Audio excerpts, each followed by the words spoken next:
আসসালামু আলাইকুম। গরম গরম ভাতের সাথে যদি এই রকমই মুখরোচক স্বাদের চিংড়ি মাছ দিয়ে কচু শাক হয় তাহলে কিন্তু খাবারটা একদমই জমে যায়। আর যারা গলা ধরার ভয়ে কচু শাক খেতে পছন্দ করেন না তারাও কিন্তু আমার আজকের এই রেসিপিটা দেখে রান্না করলে তাদের কচু শাক এরকমই লোভনীয় এবং টেস্টি হবে।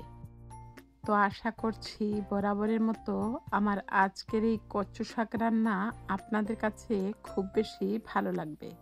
ভালো লাগলে অবশ্যই একটি লাইক দিয়ে ভিডিওটি কন্টিনিউ করুন। তাহলে চলুন কথা না বাড়িয়ে শুরু করা যাক। তো এট ফার্স্ট আমি কচু শাকটা খুব ভালোভাবে ক্লিন করে নিয়ে সেদ্ধ করতে বসিয়ে দিয়েছি। তো যেহেতু কচু শাকটা পাওয়ার পর লোভ সামলাতে পারছিলাম না, সেই জন্য অফ স্ক্রিনেই আমি এটিকে সেদ্ধ করতে বসিয়ে দিয়েছি। আর এই সেদ্ধ করে নিলেই কিন্তু কচু শাক খেলে গলা একদমই ধরবে না। তারপর আমি একটি ঝাঁঝরিতে কচু শাকের পানিটাকে ঝরিয়ে নিচ্ছি। তো দেখুন আস্তে আস্তে পানিটাকে ঝরতে রেখে দিয়ে আমি হাফ অ্যান আওয়ারের জন্য এগুলোকে ঠান্ডা করে নিব। তো আপনারা যদি সংরক্ষণ করতে চান এই পর্যায়ে পানিটাকে ঝরিয়ে নিয়ে জিপলক ব্যাগ অথবা এয়ারটাইট বক্সে উঠিয়ে রেখে সংরক্ষণ করতে পারবেন।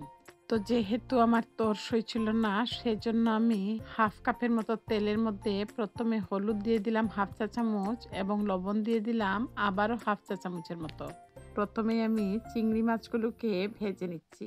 আর অবশ্যই চিংড়ি মাছগুলোকে ভেজে নেবেন, এতে করে সুন্দর একটি কালার আসার পাশাপাশি মাছের মধ্যে যে আষ্টে গন্ধ থাকে সেটি কিন্তু থাকবে না। তো মিডিয়াম আছে 3 থেকে 4 মিনিটের মতো চিংড়ি মাছগুলোকে ভেজে নিয়েছি। তারপর আমি তেলটা ঝরিয়ে বাটিতে উঠিয়ে নিচ্ছি। আর খুব বেশি ভাজতে যাবেন না, এতে করে চিংড়ি মাছগুলো শক্ত হয়ে যাবে। তো মাছগুলোকে উঠিয়ে নিয়ে একই প্যানের মধ্যে আমি কচু শাকটা রান্না করে নিব। তো সেই জন্য আমি অফ স্ক্রিনে আবার 1 টেবিল চামচের মতো তেল দিয়ে দিয়েছিলাম। তো তেলটা যখন গরম হয়ে গেছে অ্যাড করে দিলাম 1/4 কাপ পেঁয়াজ পেস্ট। যেহেতু কচুর পরিমাণটা কম সেই অনুপাতে আমি পেঁয়াজ পেস্টটা অ্যাড করে দিয়েছি। দিয়ে দিচ্ছি রসুন পেস্ট 1 চা চামচের মতো। অ্যাড করে দিচ্ছি 1/4 চা চামচের মতো আদা পেস্ট। এই পর্যায়ে আমি স্বাদ মতো লবণটা অ্যাড করে দিচ্ছি। আর লবণটা অবশ্যই বুঝে দিবেন, যেহেতু চিংড়ি মাছটা ভাজার সময় লবণটা দিয়েছি সেজন্য লবণটাকে অবশ্যই বুঝে দিতে হবে। তো আমি একটি চেপা শুটকি খুব ভালোভাবে মাথাটা ছাড়িয়ে নিয়ে ক্লিন করে অ্যাড করে দিলাম। তো বেসিক্যালি আমার কাছে কচু শাকে শুটকি মাছটা দিলে খেতে ভালো লাগে সেজন্য অ্যাড করে দিয়েছি। তো আপনারা চাইলে স্কিপ করতে পারবেন। তো ঢাকনাটা ওপেন করে নিয়ে আমি 1/4 কাপের মতো পানি দিয়ে নেড়ে ছেড়ে মিশিয়ে নিলাম। তারপর আমি এতে অ্যাড করে দিচ্ছি মরিচের গুঁড়া 1 চা চামচের মতো। দিয়ে দিচ্ছি ধনিয়া গুঁড়া হাফ চা চামচের চাইতে একটু বেশি।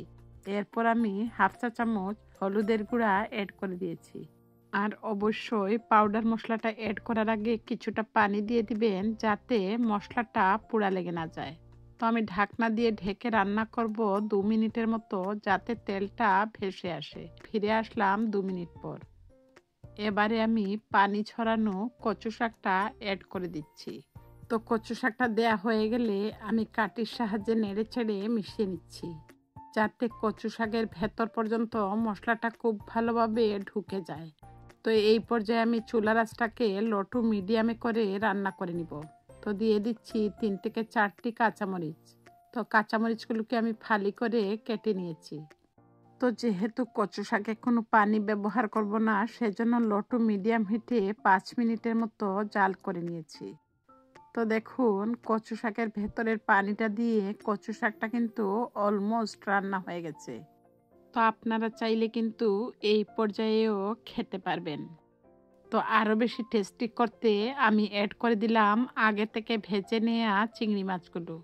তারপর চিংড়ি মাছগুলোকে কচু শাকের সাথে খুব ভালোভাবে মিশিয়ে নিচ্ছি। তো যেহেতু কচু শাকটাও সেদ্ধ ছিল এবং চিংড়ি মাছগুলো ভেজে নিয়েছি সেজন্য এটি রান্না করতে খুব একটা সময় লাগবে না।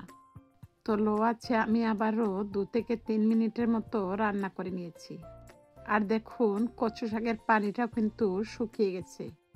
আর অবশ্যই পানিটা শুকিয়ে নেবেন, এটিও কিন্তু একটি টিপস। এতে করেও কিন্তু গলা ধরার পসিবিলিটি থাকে না। তো আমি ঢাকনা দিয়ে ঢেকে নামিয়ে নিলাম। তারপর আমি সার্ভিং প্লেটে সার্ভ করে নিয়েছি। কি দেখে নিশ্চয়ই আপনাদেরও জিভে পানি চলে এসেছে। তো গরম গরম এই কচু শাক দিয়ে আপনারা চাইলে অনায়াসে প্লেটের ভাত শেষ করতে পারবেন। তো ভিউয়ার্সদের কাছে বরাবরের মতো রিকোয়েস্ট থাকবে, যদি রেসিপিটি ভালো লাগে আর এই চ্যানেলটি নতুন ভিজিট করে থাকেন, সাবস্ক্রাইব করে পাশে থাকা নোটিফিকেশন বেলটি বাজিয়ে দিবেন, যাতে যে কোনো রেসিপি দেওয়া মাত্র সবার আগে নোটিফিকেশন বেলটি আপনার মোবাইলে পৌঁছে যায়। আর যদি এই রেসিপিটি আপনাদের কাছে খুব বেশি ভালো লাগে, ইচ্ছে হলে টাইমলাইনে শেয়ার করে অন্যদেরকে দেখার সুযোগ করে দিতে পারেন।